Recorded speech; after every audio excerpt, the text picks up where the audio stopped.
Morning. Thank you so much. Yes, happy Tuesday.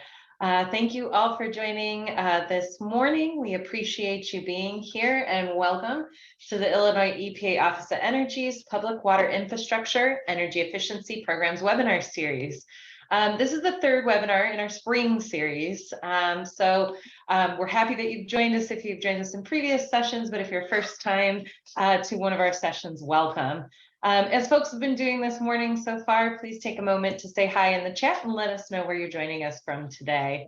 My name is Cassie Carroll, and I'm the program manager here at CDAC with Sean Maurer, our technical director here at CDAC, to bring this program to you all. So before we get rolling, just a couple of Zoom housekeeping items.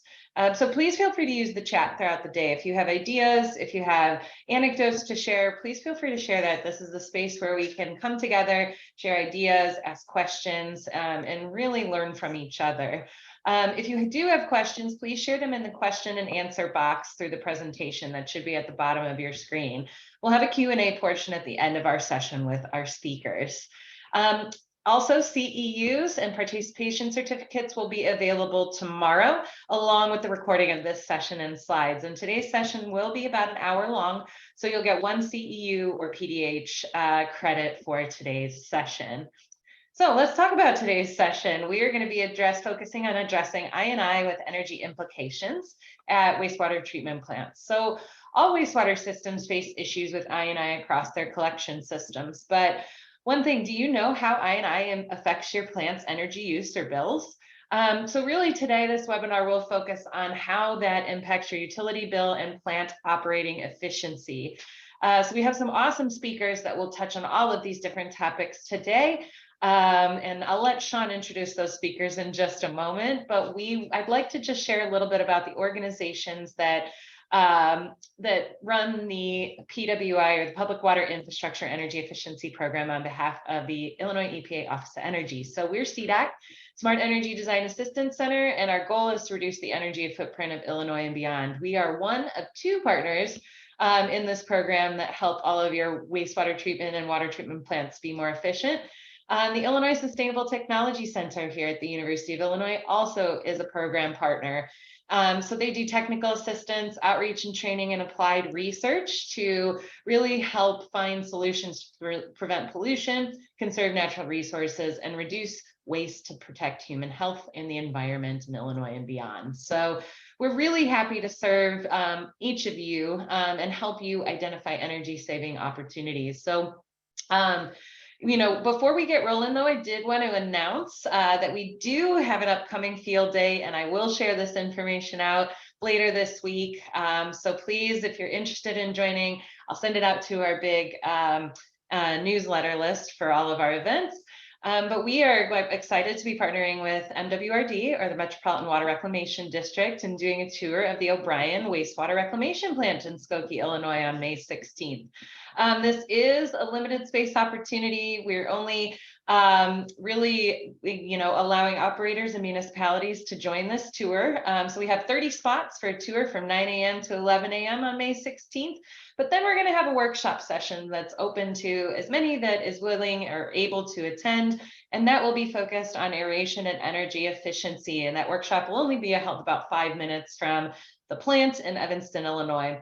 It will include lunch, and we'll have MWRD will be speaking about their aeration work at their treatment plant. So we're really excited for this field day opportunity and coming together in person. I look forward to meeting some of you at this event, but registration will be launching this Thursday. So keep your eyes peeled on your inbox, and if you're interested in joining, please sign up. Okay, so a little bit about the Public Water Infrastructure Energy Efficiency Program. Really, our goal is to help municipalities reduce the cost of water and wastewater treatment. So CDAC and ISTC partner to provide no-cost energy assessments and technical assistance across the state of Illinois. So really, if you get an energy assessment with us, you'll receive a comprehensive report listing, cost of upgrades, estimated payback period, any applicable incentives or funding opportunities to help you get energy efficiency projects done. And really the time is pretty limited for operators and municipal staff that are interested in an assessment. We also, as of course, a part of this program, offer continuing education opportunities and events. And I will put the link to how to apply for an assessment in the chat as we continue forward. But I wanted to talk a little bit about how those energy assessments work and maybe why you should think about getting one. So, completing an energy assessment, is a good opportunity to just find out what savings are there or what funding opportunities or incentives you can take advantage of, not only for your existing projects, but your new or recently upgraded plant. So if you're an older plant, it's a great way to identify some missed opportunities, plan for those capital improvements, really justify the things that you want to see happen at the plant to your boards or to other staff, and uncover what's possible. If you're a new or recently upgraded plant, there's always room to improve. There's always commissioning opportunities, tweaks to settings, and ways to find some savings, even if you're a new or recently upgraded plant. There's always new technologies, so we're happy to investigate that, but really, at its core, the assessments really identify opportunities for those repairs, upgrades, or fine tweaks to really make sure your plant is operating efficiently and optimally, as well as connecting to those awesome funding opportunities that are available. So what does an assessment look like? The first step is an initial application, and we usually go over this over the phone with plants. So it's about a 30-minute call to do this first step and find out a little bit of information about the plant. So to qualify for an assessment, we just make sure you're located in Illinois. You can let us come on site to do a site visit, but if you're interested in a remote site visit, that is an option. Be willing to share facility information like utility bills, process flow diagrams, et cetera, because that's really what helps us get those customized different sorts of recommendations for you. And then, of course, be willing to share the final assessment report with Illinois EPA Office of Energy, not a regulating body.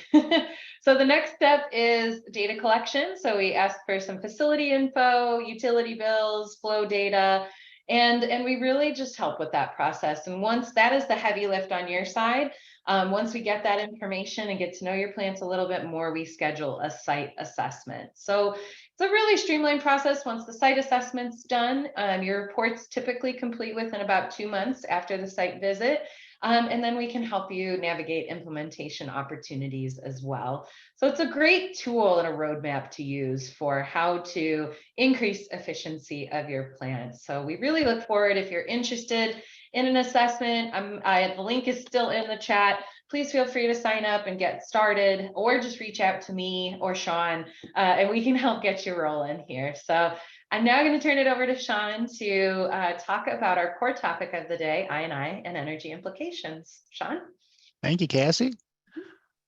Well, real quickly, just I think most of us already know what inflow and infiltration are, but inflows as direct flows coming into their collection systems from stormwater. So open manholes, leaking manhole covers, clean outs, things like that. Improper stormwater connections from sump pumps and things like that to our collection systems. And those generally result in pretty rapid increases in flows after storm events that kind of peak out our collection systems. And then infiltration is kind of that long-term impact that happens from high groundwater tables, that stormwater soaking through the ground and then getting to cracks and leaks in the pipe and soaking in and increasing flows over the long term. Historically, some small amounts of I&I are tolerated. Everything leaks a little bit. Nothing's going to be perfectly sealed. But excessive I&I can cause overflows, bypasses. There's a large cost to transport and treat that excess flow. And sometimes when that exceeds the cost to eliminate it, that's when it's time to start looking at abatement projects. So collection systems can also be damaged when they're forced to transport more flow than they're designed to handle. That untreated wastewater, if it exceeds the capacity of those piping systems, can be discharged into the environment. And now you've got cleanup that needs to be done. That can be an expensive and demanding project in terms of time and manpower. Can erode the soil support around your mains and stuff, and then results in pipe breaks and other issues, sinkholes, things like that, that would need to be repaired. And then there's always the concern of backing up into homes and businesses. And now you've got impacts on your clientele, the people that are connected to your collection system. So those are kind of those major impacts, but then looking kind of into the energy impact itself. CDAC did a study a couple years ago on I&I for the state of Illinois and determined somewhere between 30 and 50% of total flows entering wastewater treatment plants in the state are related to I&I flows. So it's a pretty high amount.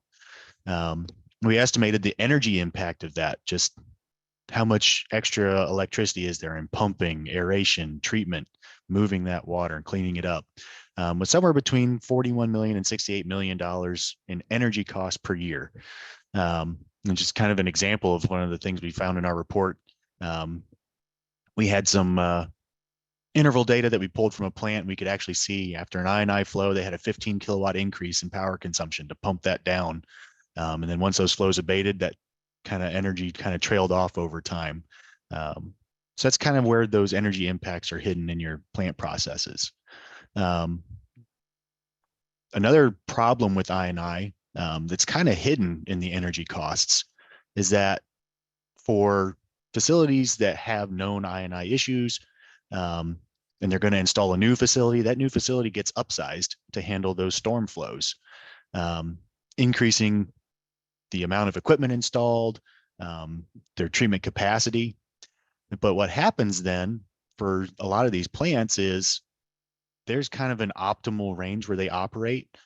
And if they get over designed to handle I&I flows at normal flows, now they're not operating at their optimal performance anymore.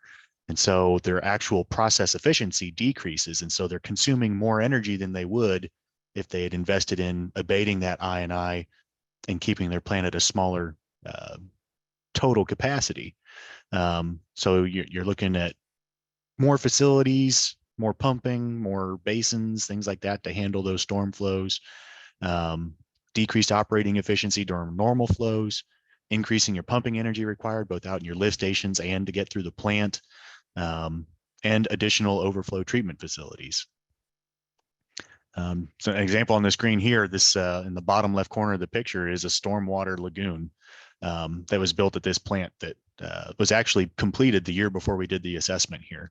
I'm not sure what the total capital costs for that project were, but if some of that money had been invested into addressing I&I instead, there's pumping to fill this lagoon and then it gravity feeds back into the plant that wouldn't have needed to be constructed and then run in terms of energy. Other issues that I&I can cause, it can decrease your nutrient concentrations, and now you've got to manipulate your processes at the plant. For a lot of plants that don't have really high-tech SCADA systems, it can kind of automatically adjust those things. That's additional man hour and labors. A lot of times emergency or overtime hours as well, pulling in guys when they would normally be off for the evening to make those adjustments. So there's an additional labor cost included there. It changes the incoming dissolved oxygen content. All that storm water coming into the system is saturated with oxygen. For smaller collection systems, that can come into the plant. You're already got high DO levels. Sometimes your aeration systems aren't even needed. We've seen that at a couple of plants with I&I. Other times for larger collection systems, now you just got a larger amount of sewage coming into the plant that has been in the collection system long enough for that oxygen to already be absorbed by microbes in the water. And now you've got to bring all that water up to the DO levels you need for your treatment process. So you're actually increasing your aeration energy. So it can go both ways there. It can kind of help a little bit, or it could be detrimental. Higher flows, depending on your type of plant, can wash out microbes. Now you've got issues with resetting your plant, getting it working again. And there's all the time and energy involved in restoring plant operations back to normal operating conditions. So how do we want to start looking at I&I? First, we want to quantify I&I impacts at your plant. So how much inflow and infiltration do you actually have? And then looking at your energy consumption data, your SCADA systems, trending logs, your utility bills, estimating how much energy is used to treat each unit of flow. You can then calculate how much energy is being used to treat each gallon of I&I flows going through your facility. So quantifying I&I, first you identify your base sanitary flow. can be based on gallons per person per day estimates or billed water use from the water utility. If you've got good SCADA trending of your flows where you can track overnight hours and things like that. If you get a dry spell where you don't have rain for about 7 days or so, look at your nighttime flow rates. That's kind of your base sanitary flow. Groundwater infiltrations, your average design wet weather flow. The soil's been wet for a while, so you got some groundwater infiltration into your system. It's going to be slightly higher than your base sanitary flow. And that's going to be kind of your base level infiltration rate coming into the system. And you want to be looking for those kind of flows overnight when you don't have a lot of processes or consumption in the community that's adding to your sewer flows. If you can make a hydrograph like what's shown on the screen here, it's a lot easier to try to estimate these inflows and infiltration coming into your facility. Total plant energy used during high and low flows provides some insight into how those I&I flows are impacting your energy consumption. We saw a couple slides back, there was a 15 kilowatt increase in energy consumption during an inflow event. So if you've got a good SCADA system that's tracking that, or if you got an active operator who's interested in tracking those kind of things, go out and look, what's your meter pulling during a high flow event? How has that affected your plant process? How much is your energy consumption increase during a high flow rate? Documenting that and using that to estimate the energy consumption during I&I events. And using that then to estimate how much it's costing you in energy to treat that I&I. And then, lastly, once you've tracked that energy consumption, how much I&I impacts your energy, increases it, or in some cases decreases it, as we've seen. Now you can estimate what kind of energy costs that's having for your facility and put that into a chart that can track that for your facility. And we're also willing to help do that with some of our assessments. We've done that kind of analysis for some plants too. So, but it really helps in building out the whole total story when trying to address I&I programs, and trying to get something in place to address collection system repairs and renovations. And energy seems to get lost in the impact of I&I because in general, other expenses are going to be the grand majority of the impact from I&I. Overflow fees and penalties, consent decrees, that kind of stuff are much larger impact. Cleanup fees and labor, additional man hours at the plant for monitoring and adjusting processes during storm events, emergency responses to backups and overflows rather than planned and budgeted spending. Those things have a much larger impact than the energy costs of I&I.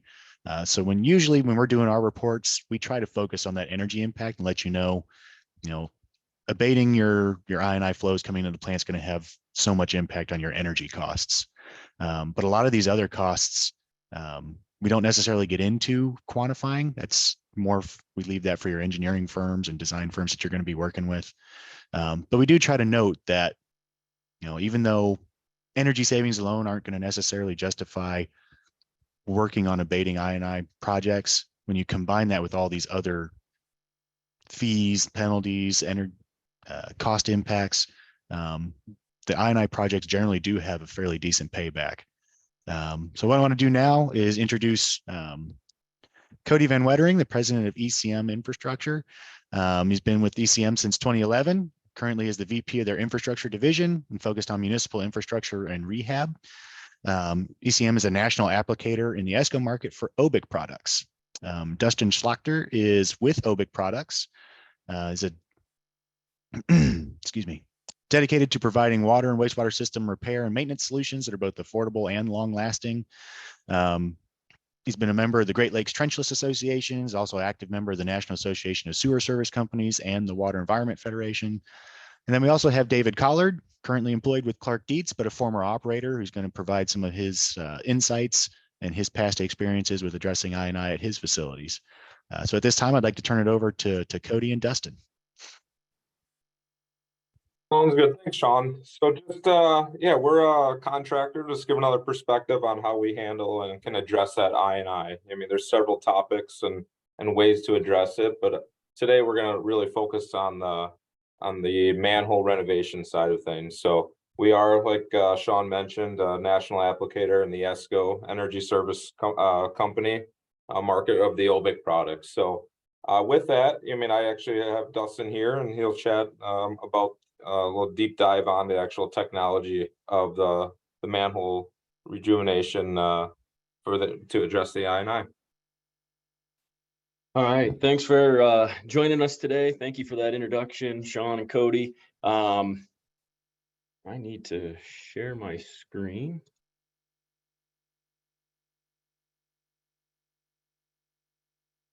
And so, owner of OBIC Products, a supplier of polyurea, polyurethanes to help defend against a lot of that I&I issue.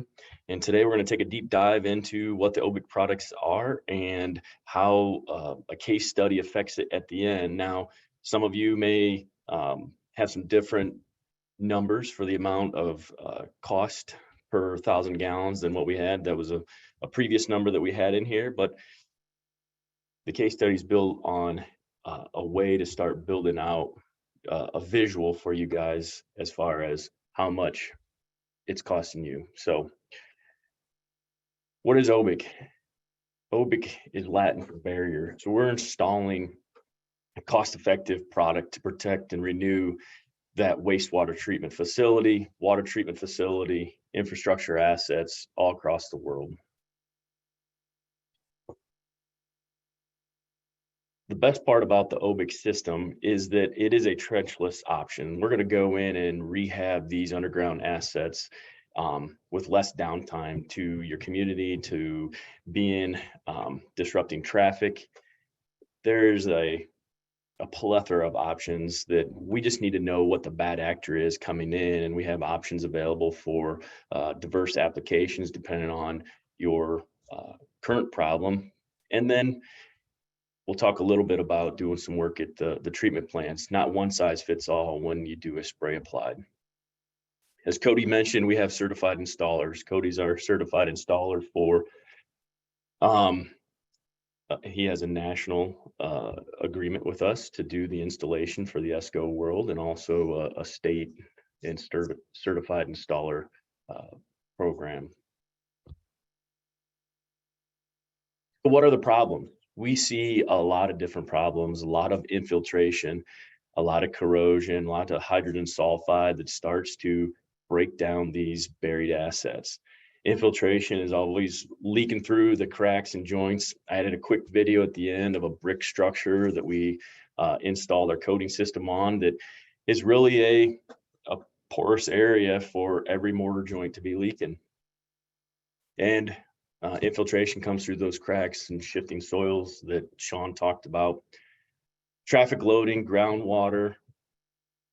Everybody north of the Mason-Dixon has these assets that are moving, and the freeze-thaw zone that we live in, and then the corrosion, H2S, the humid environment. Sometimes it's long retention.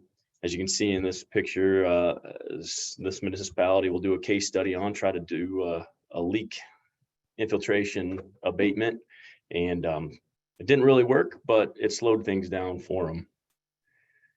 But the good news is we have a solution built around these specific needs. It is formulated to fit in whatever size asset you have that is starting to show that infiltration. We want to stop that groundwater from coming in, so it stops pulling in the dirt and migrating soils through the storm waters, wastewater structures. The intent is to provide a long-lasting 50+ year asset value to something that's been in the ground since maybe the Great Depression or longer yet. A lot of these assets have been in the ground and they've outlived their life cycle, and now it's time to do something with them. So the OBIC advantage is for wastewater structures. We do a multi-layer application where we install all 3 layers that you see in this picture. The adhesion layer goes direct to the substrate after a properly prepped surface. And I'll show you some pictures about that in a minute, but there's 3 keys to success of any type of installation, and it's prep, prep, and prep. Got to stop the infiltration from coming in. We've got to clean the substrate so that we can be bonded with our adhesion layer. We build back the substrate with the urethane and then top coat it for a corrosion resistant barrier. And it is adding strength back into that substrate, into that structure, yet it's not susceptible to the freeze and thawing like some structural rehabs are. It remains flexible. It's got exceptional bond strength. We work on that infiltration. We stop that prior to the installation of the process. Long-term, it's going to prevent corrosion. It's going to stop any future decay. And like I said, it's a fast return to service. Most structures are going to be installed in about a 4-hour time frame on average. Some take 8 to 10 hours, some can take less. But generally, we're going to have a truck in the road blocking traffic for about 4 hours. So the installation process, I talked a little bit about it. Prep is king. Clean, dry surface. We have to clean and prepare the surface, and really any installation of a coating system needs to be clean. You can't put something on a structure that is starting out with a lot of problems. So we want to stop any infiltration, remove calcium, get it clean before we start the multi-layer surface installation. Then we date stamp it. So there's a born on stamp for the 10-year warranty and a return to service. Quick visual, clean prepped manhole, adhesion layer, surfacing layer, and final layer. And I added this video of an installation, and I apologize that there's noise in the background. As you can see, the system is being installed in a brick structure. Every single one of those areas of that missing mortar is a potential for infiltration to begin to pull and migrate that soil around it into the substrate, or from the substrate into the structure. We've all seen around these castings where it starts to fail and spider crack out.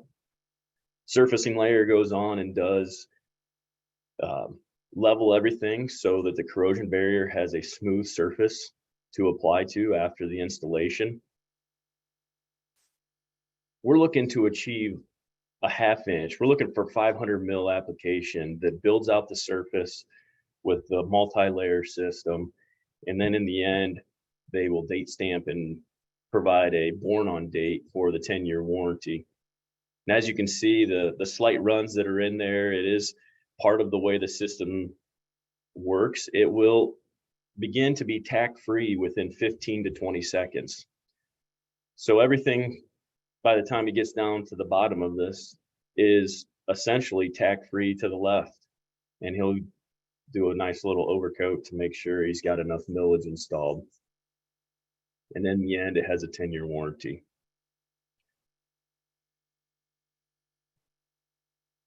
Possibilities are endless.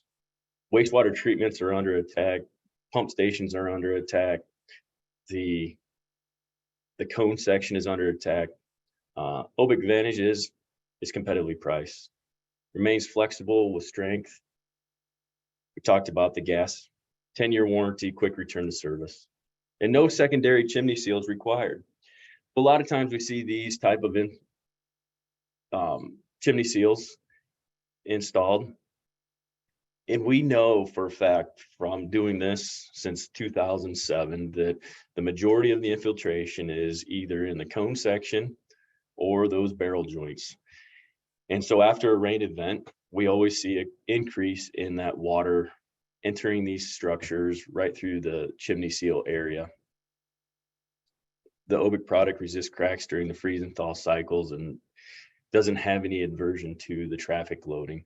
It's installed right to the steel casting underneath where the lid sits and goes all the way through down to the spring line of the manhole. Real quickly about the superior resistance to gas tack.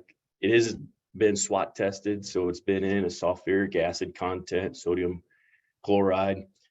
It hangs in the gases and dips into the liquid 3 to 4 times a day.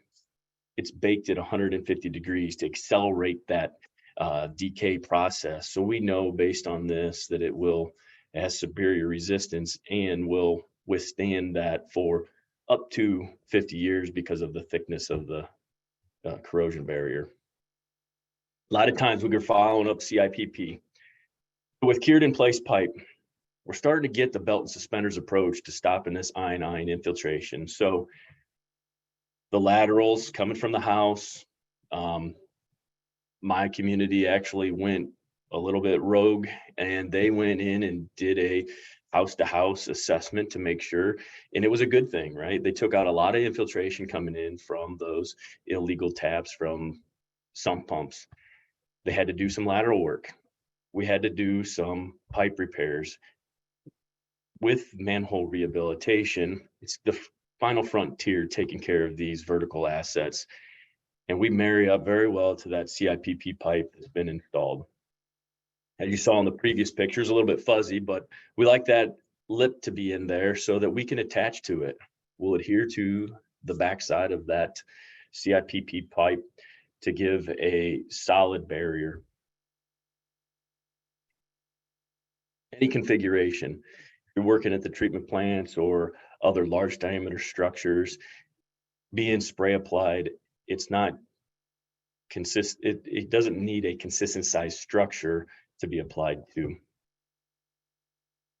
And so here's where the math comes into play.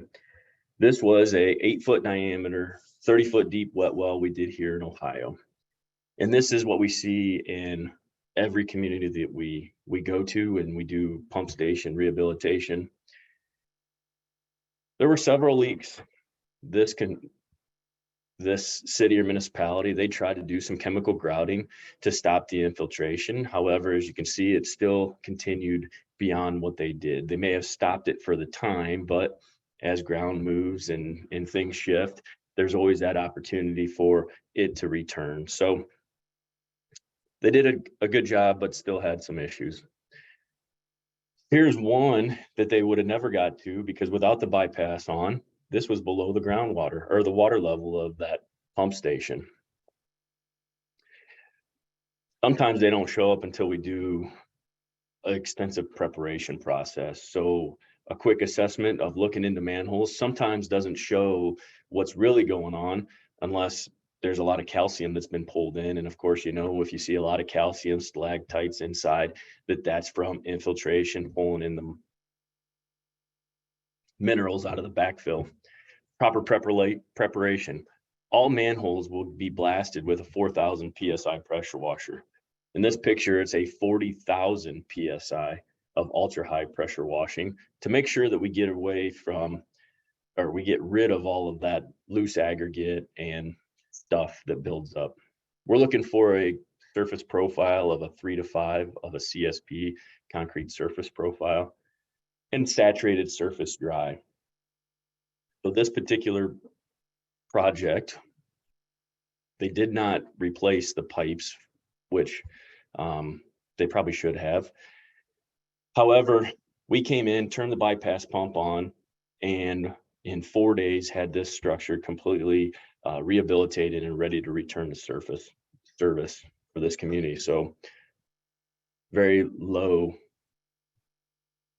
cost for bypass pumping that large of a structure.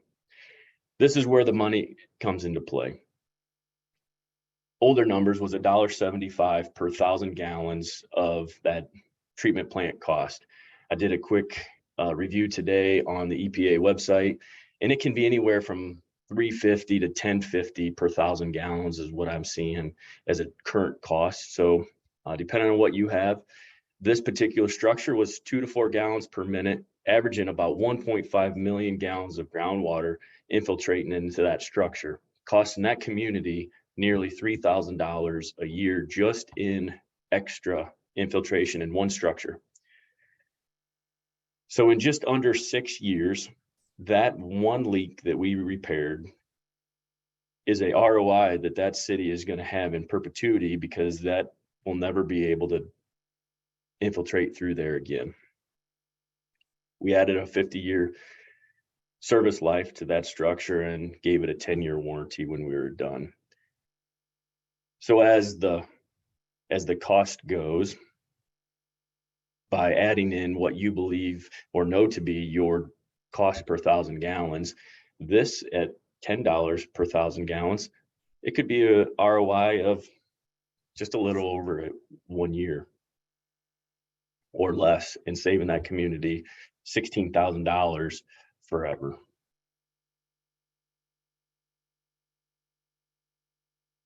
Lots of various options in coating systems that are out there, from stormwater, potable water, treatment plant, industrial applications. Interestingly, that's a cheese factory, and the light blue on the right and the yellow at the bottom. EPA doesn't like epoxies to be floating on Swiss cheese when it's being made, apparently, and was a real nice project. So why choose Obic? Favorable ROI. We're going to stop that infiltration and give a system that is a belt and suspenders approach to defending those expensive assets that are either going to be needed to be replaced at some point in time or repaired and rehabilitated. So quick return to service, long-term solution for an ongoing problem. We're providing generational repairs to this extensive problem that we see underground. And with that, I will turn it back over to Sean or Dave. Yep, it'll be Dave will be speaking next. Dave, you want to go ahead?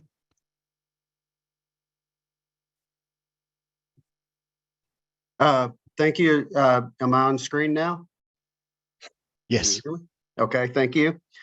Yes, my name is David Collard. I'm currently employed part-time consultant with Clark Dietz as a in their contract operations division. I have approximately, well, slightly over 30 some years of experience in the wastewater industry, water and wastewater. I've operated, depending on how you want to count them, at 10 or more facilities throughout this state and one in Western Tennessee. And what I'm here for today is to offer some practical experience in an I&I program that I was involved in, and to add emphasis to the presentations of Sean and Dustin, because everything they've offered today is dead on. In approximately from 2008 till 2018, I was employed with the city of Charleston as the director of operations operations superintendent, and later supervisor of water infrastructure. And during that time, we, in the early to mid teens, we were issued new permit that included a CMOM program. Most of you that have been involved in wastewater know what a CMOM program is, but they're one of the primary drivers on the CMOM is I&I. And of course, when I first saw that in the permit, there was a lot of hand wringing and worrying and everything. And after I studied it a bit and involved conversations with my public works director, who was a civil engineer by trade, we decided that there was nothing to do but to go forward with a CMOM program, because that's what was in the permit, without much necessary expectation of what the outcome might be. So with that, my public works director, we had already done some I&I study internally and had found some sources of I&I that we had taken care of. And my public works director had a kind of a list that he was working on. The CMOM program offered the ability to for him to address that list with more vigor. And we also sat together and came up with the outline of what the CMOM program would include. And much to my happiness, he actually doubled our camera and sewer cleaning crew size, actually bringing on new staff, not just rearranging staff. So we actually had technicians assigned to both the jetter truck and the camera truck so that more work could get done quicker. With all this being said, he started addressing, obviously with the CMOM and I&I issues, you want to start addressing your low-hanging fruit. And so in doing so, the city of Charleston has a fairly large public state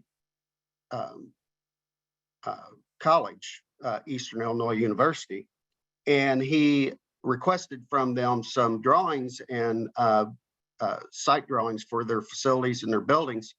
And just as a interesting piece of information, he found 4.5 acres of buildings and parking lots that were attached to the sanitary sewer in a portion of the town that was actually separated. So that got us off to a real good start. He started the camera crews and the jetter crews working.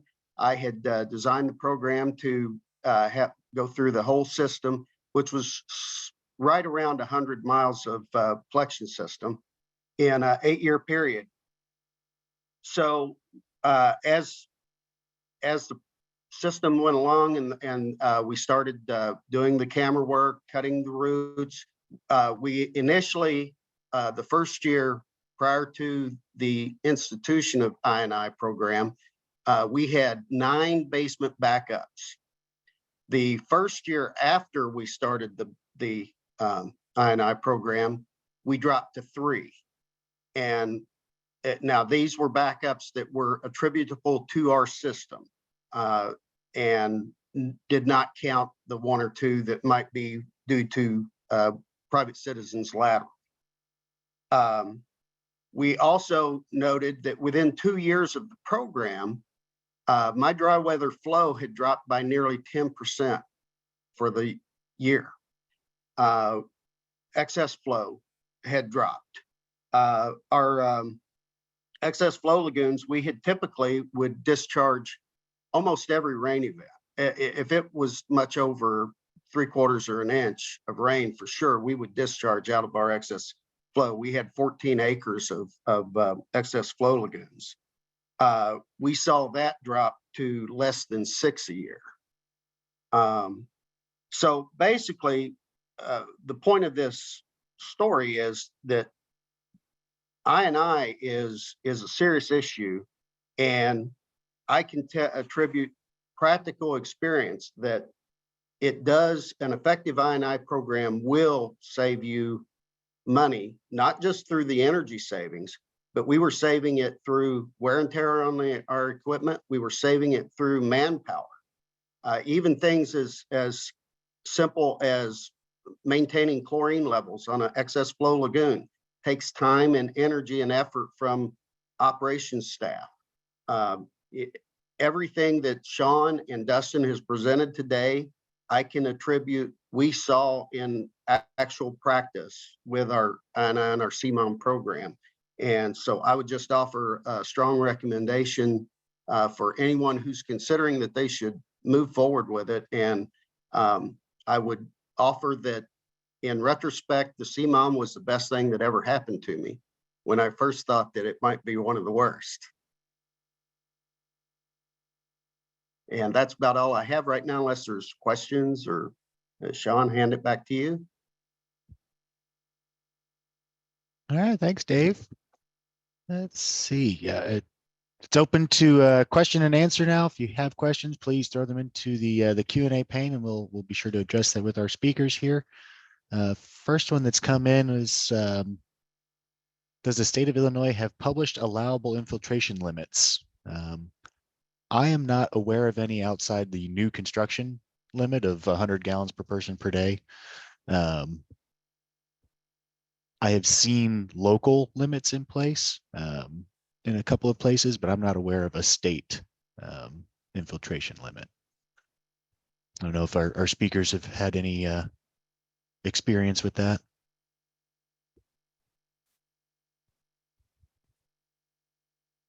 Well, there's no limit, but the whole idea of the CMOM is you're expected to stay on top of and control your I&I. And the rule of thumb that the agency has always expressed to me is that there should be no basement backups in your facility at all. So that's the best guide that I have for I&I. Makes sense. And I have not had any experience with that particular question. As far as a quantifiable number, that is. Cassie, have you seen any questions come into the chat? I have not, unfortunately. We don't have too many questions today. I do see Oh, one yeah. here about a budget range for manhole coatings for the OBIC products. It really depends on the product. It depends on the location. It depends on a lot of different factors. If it's 1 or 100, and I know this is a very vague answer, and I don't want to be penalized for giving you wrong information. So I'm going to say it can be anywhere from $200 to $500 a vertical foot, depending on location, infiltration problems, prevailing wage or non-prevailing wage. 500 would be on the extreme end for some, but depending on if you use a bag liner or a type of liner that isn't a spray applied like ours. Another question came in. Is there a limit on the level of hydrogen sulfide gas in a manhole or structure for use of the OBIC product? So with the SWOT test, it's been through the severe wastewater analysis test, and it is as extreme as it's going to get for a wastewater treatment plant. So anything that has been, if there's other bad actors, things that would be coming in from an industrial plant, those are the things that maybe we need to be concerned of, but H2S is not a problem.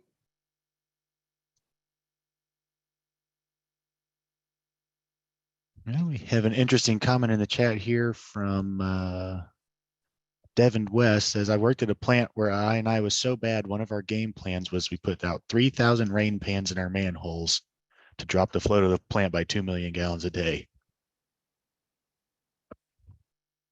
So a lot of option. A lot of infiltrations coming right through the top. I have seen some bad things happen with the pans because they can crack and break and fall into the invert.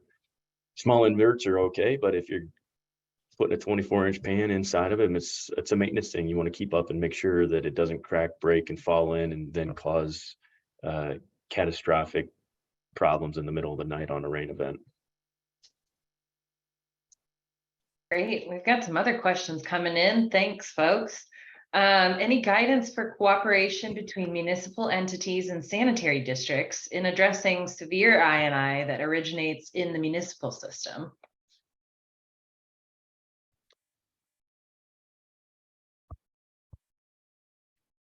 What was the question again? I'm sorry. I'll read it again. Cooperation between municipal entities and sanitary districts in addressing severe I&I that originates in the municipal system. Ooh, that's an EPA question. How are you guys going to handle that? Contractors are happy to work for anybody. You guys got to work out those details. Actually worked at a facility where the wastewater facility was separate from the city's collection system.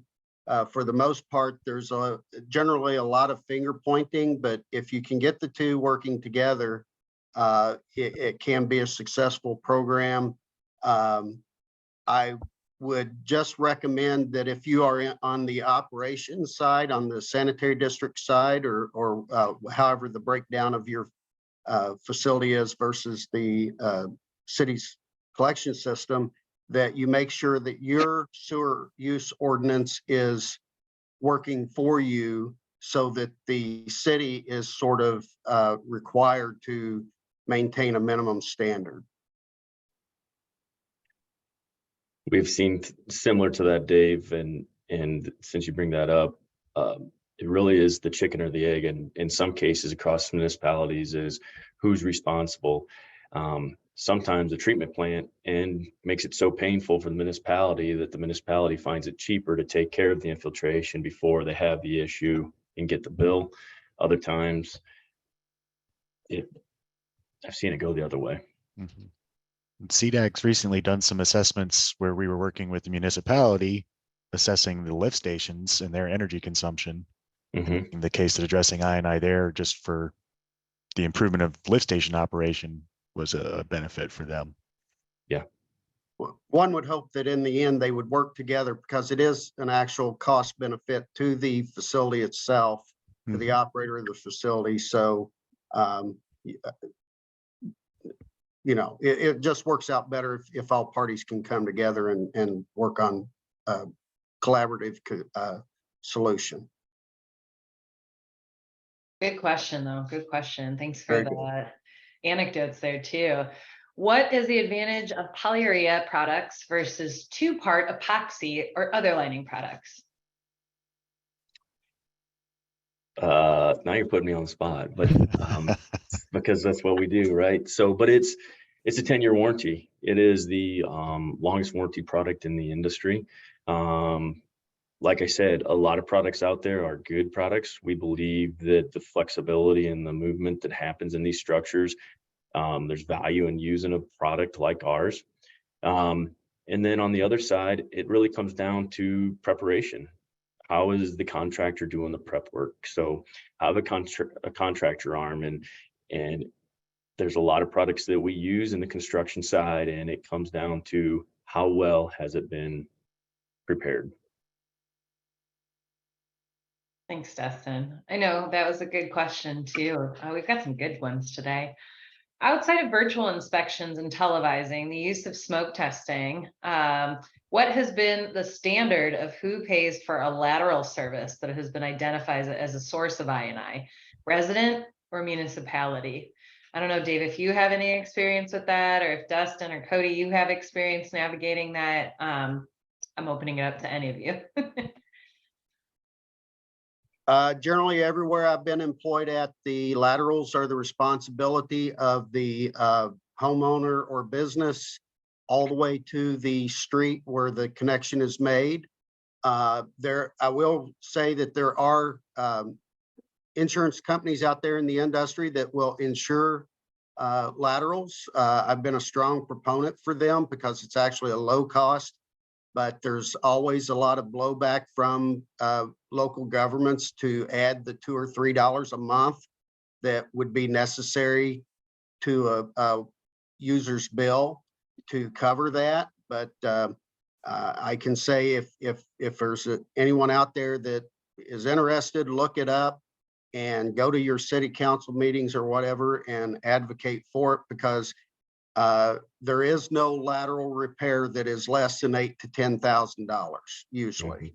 So if you have that insurance, they just walk right in, replace it, and you're good to go for the next however many, 20, 40 years.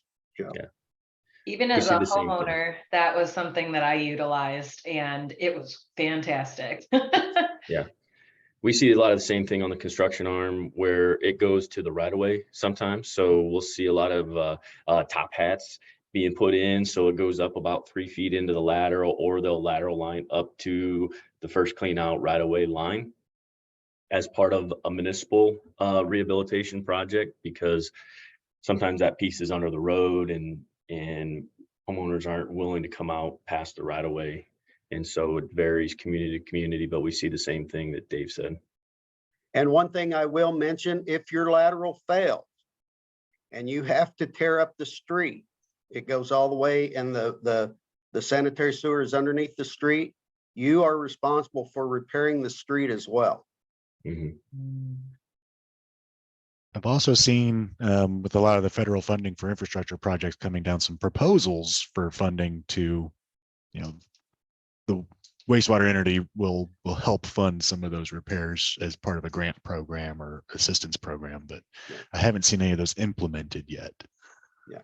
Those insurance policies will cover the street repair as well, though. It's the whole thing. That sounds like a win-win. Well, great. I'm not seeing, oh, is there a limit on the level of H2S in a manhole or structure for the use of OPIC? Did we answer that already? Yeah. Okay. Yep. No issue. Okay. Just wanted to make sure. Thank you. Mhm. Sorry about that. Got to repeat. Does anybody else have any questions? I'm not seeing anything in the chat or in the Q&A here. I've seen a hand go up a number of times from Shelby Biggs. Shelby, I'm going to allow you to talk if you have a question. Yeah, feel free to unmute and you can ask your question if you'd like.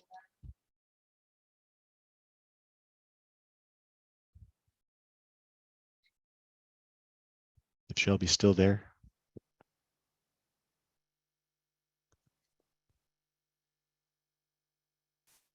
All right. Well, Shelby, if you do want to follow up on your question, please feel free to email myself or anybody else on this call, and we'll get that answered for you. All right. Well, any final words from our presenters before we break today on I&I energy implications? I'll offer this. I have had experience, practical experience working with manhole and sewer lining projects. They are very effective. The technology is proven.